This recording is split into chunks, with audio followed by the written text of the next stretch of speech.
안녕하세요, 브릿지 홍지영입니다. 제가 지금 나와 있는 이곳은 서울의 상징적인 문화유산 경복궁입니다. 도심 속 한가운데 위치해서 하루에도 수많은 관광객들이 찾는 멋진 유산이죠. 그런데 이렇게 멋진 경관을 유지하기 위해서는 주변 지역들의 도움이 필요합니다. 바로 건축물 고도 제한 이야기입니다. 당연히 규제 지역에서는 불만이 나올 수밖에 없는데요. 서울시는 이를 해결하고자 올해 하반기부터 서울형 용적이양제를 시행합니다. 그럼 과연 용적이양제가 무엇인지 스튜디오로 자리 옮겨서 좀 더 자세히 알아보겠습니다. 용적이양제는 말 그대로 각종 규제로 인해 활용하지 못한 특정 지역의 용적을 다른 지역에 팔 수 있도록 하는 제도입니다. 용적이양제를 설명하려면 먼저 용적률 개념을 이해해야겠죠. 용적률의 사전적 정의는 대지 면적에 대한 건물 연면적의 비율입니다.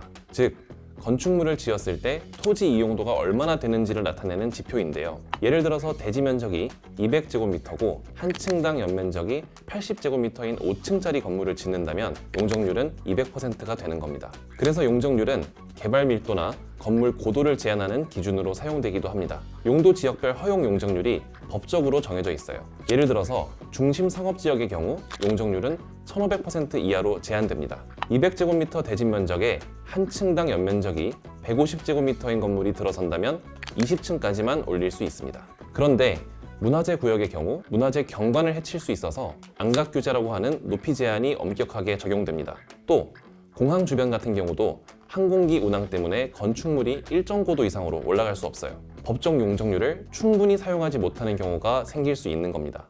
그래서 서울시는 사용하지 못하고 남는 용적을 다른 건물을 지을 때 사용하도록 거래할 수 있게 하려고 합니다. 만약 법정 용적률이 1000%인 땅에서 용적률을 600%만 사용하고 있다면 남는 400%를 팔아서 다른 건물을 더 높게 지을 수 있는 거죠. 이렇게 되면 가장 큰 장점은 규제 지역을 보존하면서도 시민들의 재산권을 보호할 수 있다는 겁니다. 각종 규제로 재산권을 충분히 누리지 못했던 지역의 주인이 용적을 거래해서 보상을 받을 수 있습니다. 한편으로는 고밀, 고층 개발이 가능해지겠죠. 법정 용적률을 최대한 활용하면 나름대로 고층으로 건물을 올릴 수 있을 텐데 이것보다 건물을 더 높게 올릴 수 있으니 초고층 건물들도 들어설 수 있습니다. 이미 세계 여러 곳의 고층 빌딩들이 형태는 조금씩 다르지만 바로 이 용적이양제를 활용해서 지어졌습니다. 미국 뉴욕의 원 밴더빌트는 인근의 그랜드 센트럴 터미널 바워리 세이빙 빌딩의 용적을 이전받았죠. 그 결과 용적률 3000%, 93층의 초고층 빌딩으로 지어졌습니다. 일본 도쿄 마루노우치에 있는 신마루노우치 빌딩, 이것도 용적률이 1760%,